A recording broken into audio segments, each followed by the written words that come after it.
You will hear a man who runs a recruitment agency talking to a young woman looking for a job.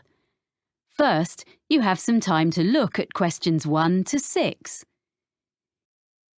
Pause the recording for 30 seconds.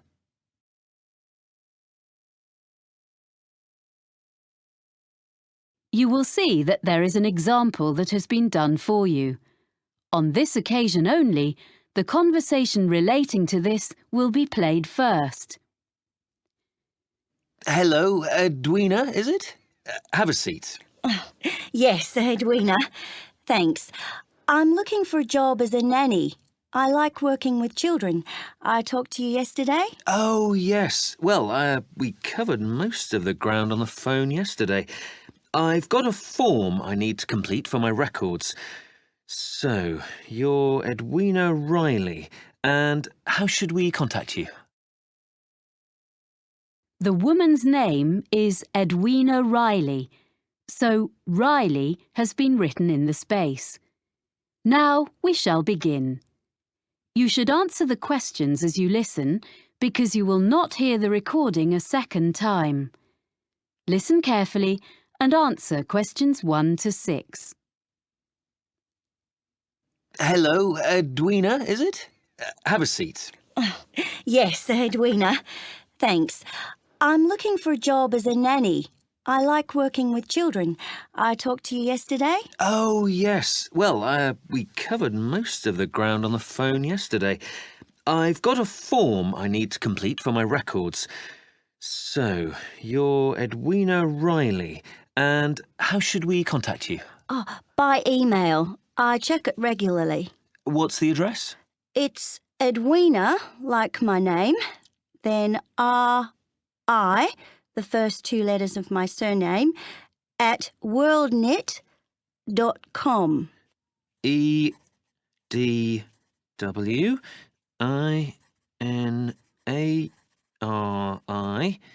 at worldnet.com? Yes. Good. And you're from Australia? Actually, I'm a New Zealander. Oh, I'm sorry. I bet it's really irritating being told you're an Australian. Like Canadians being asked what part of the States they're from. I'm used to it. It happens to us all the time. And now, you said on the phone that you could bring me some references. One from someone who's known you in a professional capacity and one personal one. Oh, yeah. Here's one from John Keane, who was the manager at the Play Centre in Wellington, where I worked for 3 years after I left school. It's got all his contact details on. Thank you. So, this was your last employer? Yes, apart from a bit of waitressing recently, but that was just temporary. I'm sure John will answer any questions if you contact him. We do run checks, yes. And a personal reference? Oh, you can contact the friend of my mother's I'm staying with here in London, Eileen Dorsini. She's a professor. She's known me all my life because she used to be our neighbour back home when she was a primary school teacher there. Now she's working here at the Institute of Education. Oh, good. I've got her contact details here for you. Thanks. I think I have some jobs to suit you. Oh, do you have any practical qualifications, by the way? Life-saving, music, anything? I've got an up-to-date first aid certificate. I did a course when I was working. That's good. First aid. Anything else? Well, I've got a driving licence, as I told you on the phone, but that's not special, you said. Almost everyone needs that, really. I've got a sailing qualification. It's a certificate of competence. So you're a yachtswoman? I love sailing. Well, I'll note you have a certificate. Before you hear the rest of the conversation, you have some time to look at questions 7 to 10. Pause the recording for 30 seconds.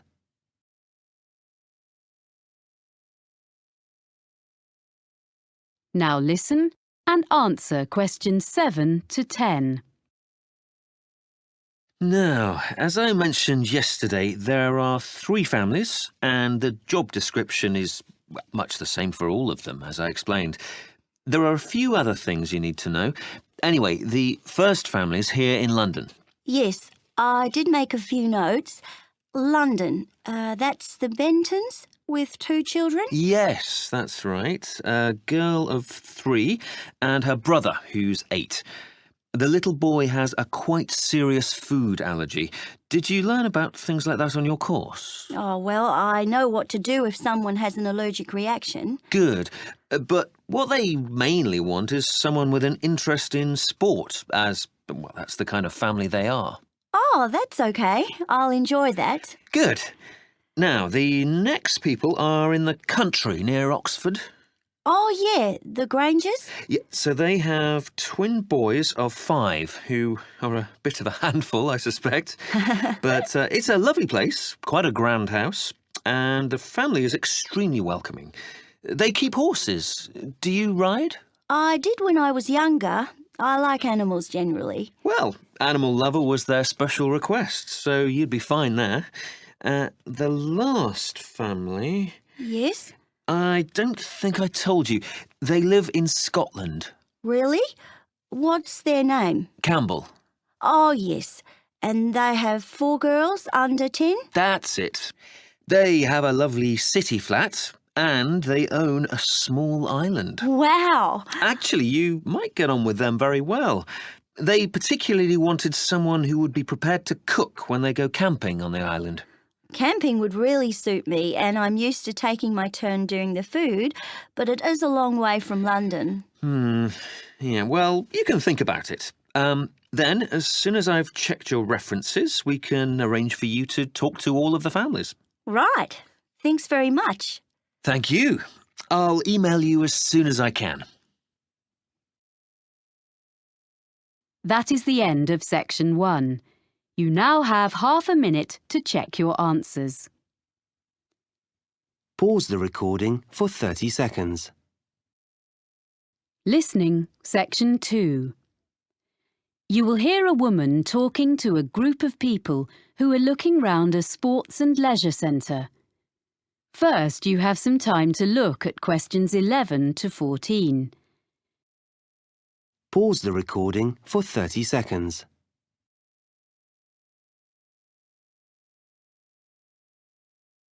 Now listen and answer questions 11 to 14. Ladies and gentlemen, I'm very pleased to be able to welcome you to Cityscope, our lovely modern sports and leisure facility. I've brought you up to the rooftop cafe on top of the stadium so that you can enjoy the view while I explain briefly what we have here and point out to you the major features of the site. Then we'll go round and have a look at ground level. Oh, that'd be interesting. I'm glad. We're extremely proud of this new facility. You see, when the project was first discussed, we expected that a multinational company would give us half our funding, and the central government grant would make up most of the rest, with a smaller contribution from local business. Well, we'd got quite far into the planning stage when the multinational pulled out, and both central and local government decided they couldn't afford anything. So we ended up with a beautiful project, a small amount of sponsorship promised by local organisations, and nothing else. We thought we'd never build it, but at the last moment we had an amazing donation of several £million from a national transport company, and that got us going again, and we managed to get all the rest from local fundraising. There's hardly a street in the city that hasn't made its contribution one way or another. So there's a true sense of local ownership here. So this is what we got. We wanted a new stadium because the 1950s football stadium is on the other side of town and is shortly due to be pulled down and built over. This site was the old airport, with some playing fields on one side of it, and a few buildings from the 1930s when the airfield first opened. So, we were able to plan a new stadium with plenty of room for all the things people wanted. The playing fields have been upgraded and refenced, so they are now a set of top-quality outdoor pitches for amateur football, hockey and so on. We have both sports and other entertainments here. We want to encourage all kinds of people onto the site and hope some of them may come to use the cinema or the cafe and end up trying the fitness centre. These are all grouped together. The cafe is in the original 1930s passenger hall, and the architects have managed to retain some of the elegant style of the building.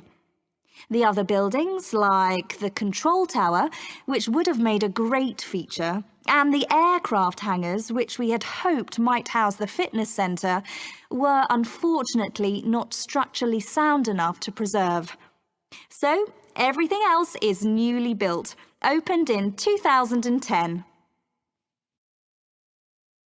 Before you hear the rest of the talk, you have some time to look at questions 15 to 20. Pause the recording for 30 seconds.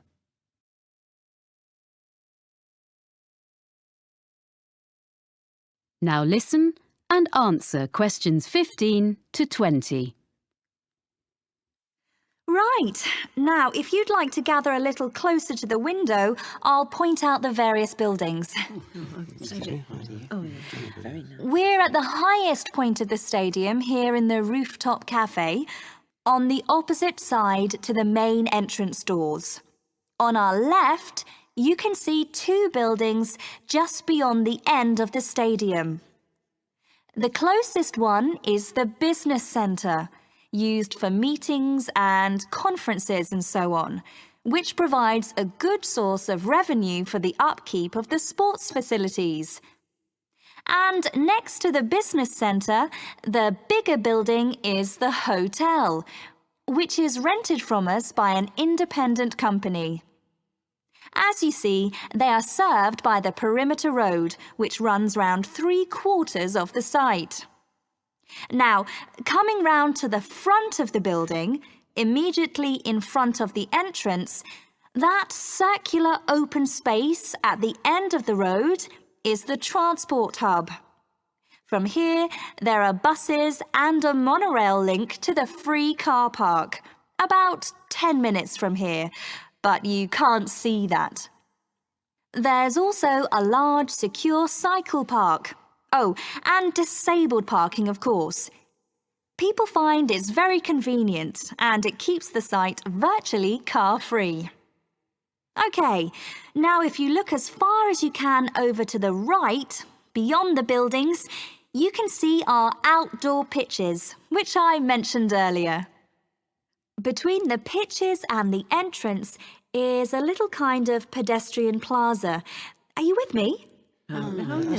OK, with the cinema in the building furthest away from us, next to the pitches. Then there's the 10-pin bowling between the cinema and the road. Near the far end of the perimeter road and between the mini roundabout and the pitches, there's our fitness centre with all kinds of equipment and a small pool and changing rooms for teams using the pitches. Then, joined onto the stadium, next to the entrance, is a range of small shops, which all specialise in sports equipment, clothes, shoes. They sell toys and so on as well, all that sort of thing. They seem to be doing well. As you see, the service road goes right round, but we keep the traffic and the pedestrians well apart. So it's all very relaxed round the plaza, popular with families.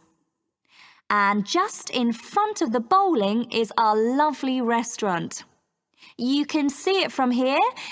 It's that building on the plaza between us and the bowling. It's open all day and in the evenings. There's quite a queue there at weekends, I'm pleased to say. So, now you've got the layout, we can go and have a closer look at everything. Oh, nice. That is the end of section 2. You now have half a minute to check your answers. Pause the recording for 30 seconds. Listening, section 3. You will hear 2 people called Chloe and Ivan talking about a business studies course. First, you have some time to look at questions 21 to 25.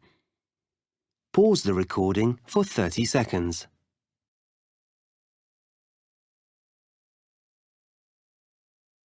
Now listen carefully and answer questions 21 to 25.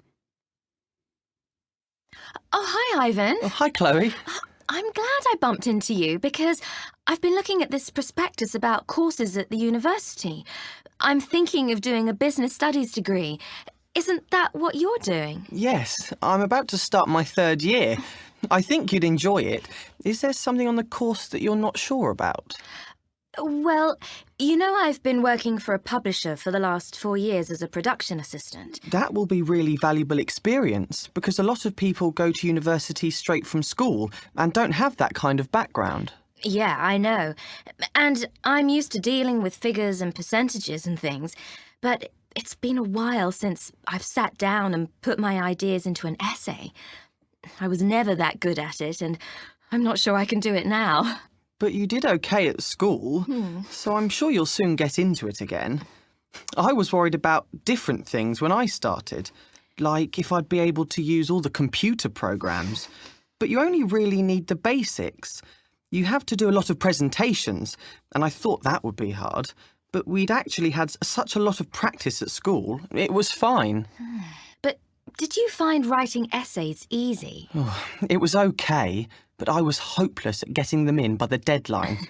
And I was always late for lectures, so I had to work hard at that, and I tend to be early now.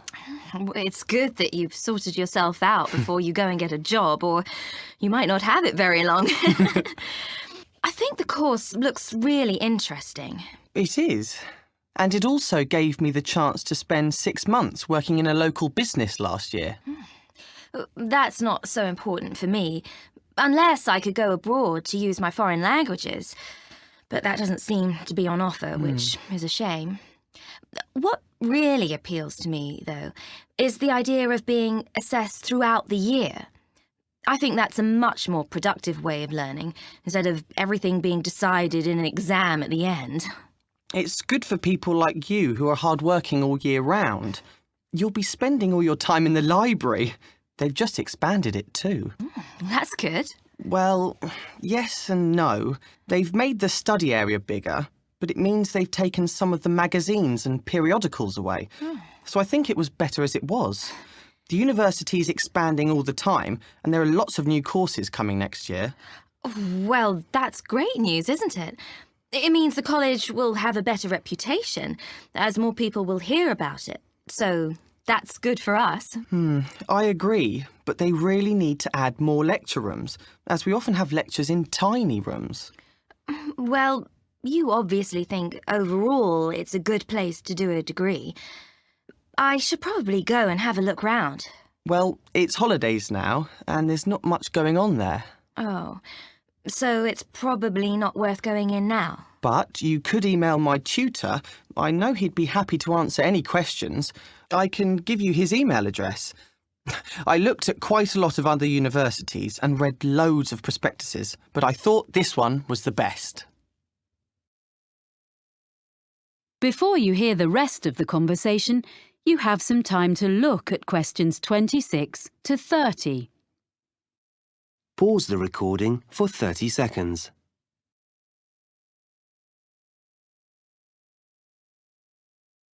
Now listen and answer questions 26 to 30.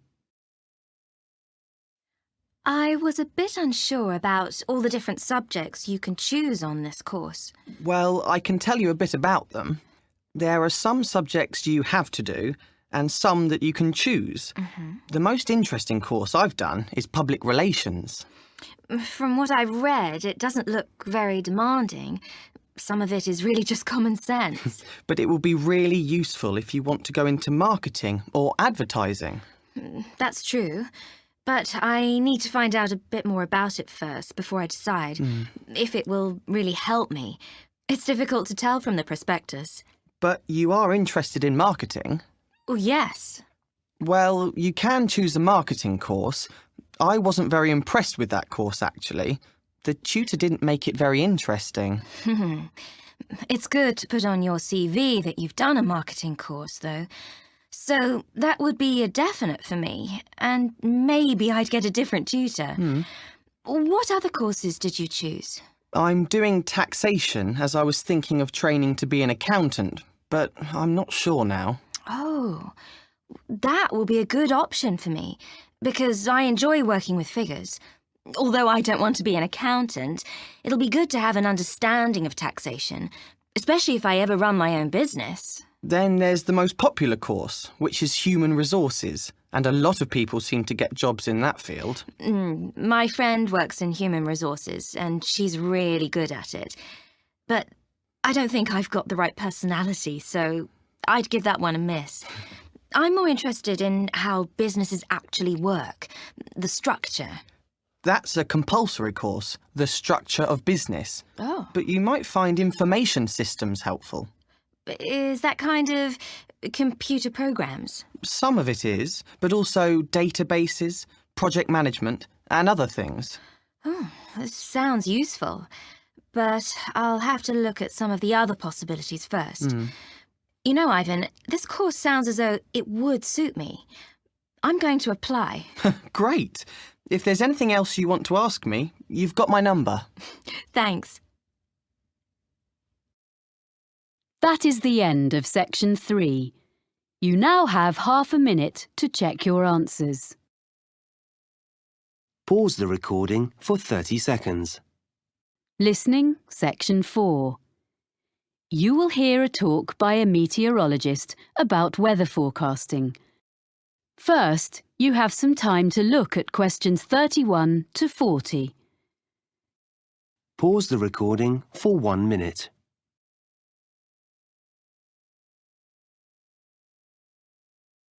Now listen carefully and answer questions 31 to 40.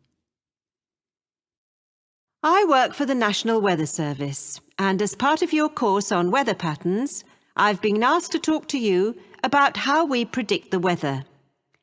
We're so used to switching on our TVs and getting an up-to-date weather forecast at any time of day or night that we probably forget that this level of sophistication has only been achieved in the last few decades, and weather forecasting is actually an ancient art. So I want to start by looking back into history. The earliest weather forecasts appeared in the 1500s in almanacs, which were lists of information produced every year.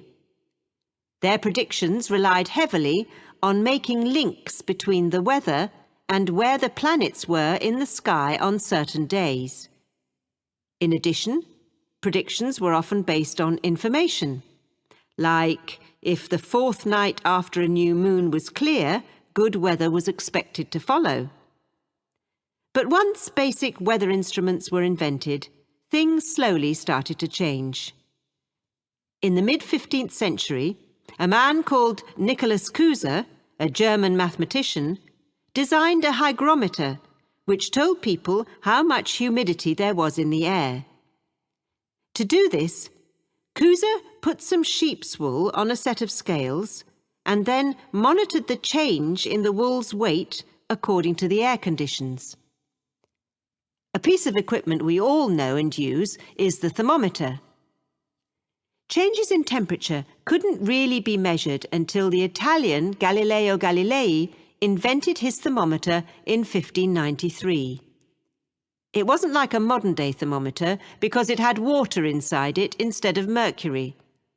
In fact, it wasn't until 1714 that Gabriel Fahrenheit invented the first mercury thermometer. In 1643, another Italian, called Evangelista Torricelli, invented the first barometer, which measured atmospheric pressure. This was another big step forward in more accurate weather predicting. As time went on, during the 17th, 18th and 19th centuries, all these meteorological instruments were improved and developed, and people in different countries began to record measurements relating to their local weather. However, in those days it was very difficult to send records from one part of the world to another, so it wasn't possible for them to share their information until the electric telegraph became more widespread. This meant that weather observations could be sent on a regular basis to and from different countries.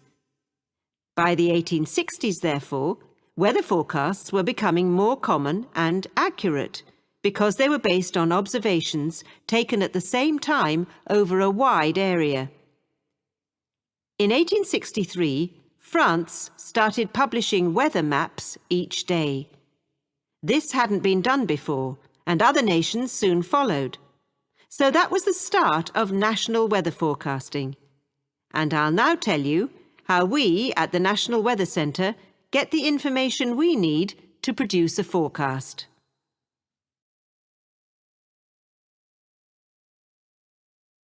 Even today, one of the most important methods we use is observations, which tell us what the weather is doing right now. Observation reports are sent automatically from equipment at a number of weather stations in different parts of the country. They are nearly all based at airports, although a few are in urban centres. The equipment senses temperature, humidity, pressure, and wind speed direction. Meteorologists also rely really heavily on satellites, which send images to our computer screens. What we see on our screens is bright colours. Orange represents dry air, and bright blue shows moisture levels in the atmosphere. The satellites are located 22,000 miles above the surface of the Earth, and it's amazing that despite that distance, it's possible for us to make out an individual cloud and follow it as it moves across the landscape. In addition to collecting data from the ground, we need to know what's happening in the upper levels of the atmosphere. So a couple of times a day, from many sites across the country, we send radio sondes into the air. A radio sonde is a box containing a package of equipment, and it hangs from a balloon which is filled with gas. Data is transmitted back to the weather station.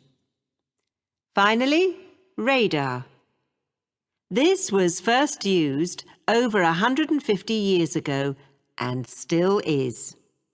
New advances are being made all the time, and it is one method for detecting and monitoring the progress of hurricanes. Crucial information is shown by different colours representing speed and direction. Radar is also used by aircraft, of course. All this information from different sources is put into computer models, which are like massive computer programs.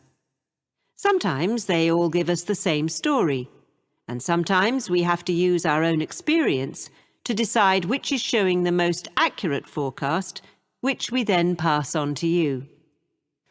So, I hope next time you watch the weather forecast, you'll think about how we meteorologists spend our time. And maybe I've persuaded some of you to study meteorology in more depth. That is the end of section 4. You now have half a minute to check your answers. Pause the recording for 30